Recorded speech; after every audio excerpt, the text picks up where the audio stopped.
নমস্কার। অনেক সময় অনেক কিছু পরিবেশের জন্য হয় না। আজ হঠাৎ একটু মাঠে আসলাম ঘুরতে, বা এই একটা সময় হঠাৎ একটা এই পরিবেশের সাথে মিল খেয়ে গেল, ইচ্ছে করলো কিছু বলি। ধরেন, যে একটি কবিতা বলবো বর্তমান, এই কবিতাটি আপনি মিল পাবেন বর্তমান সময় পরিস্থিতির উপরে যা চলছে প্রতিনিয়ত।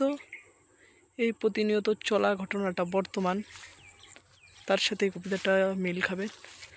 কবিতাটা একটু বোঝার চেষ্টা করবেন শ্রোতাগণ, আপনাদের সাথে আমার এই অনুরোধ।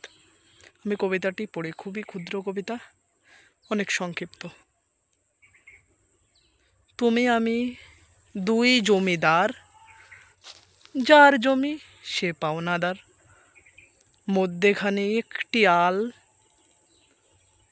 ভাঙলে হয় এক পাওনাদার।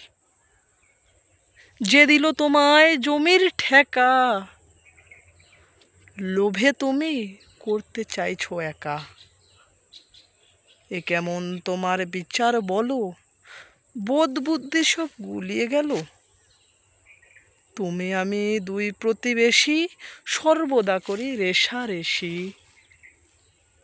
জমির মালিক যে দেও তারে বিচার করতে, হইও না এর মধ্যে তুমি জবরদখলকারী।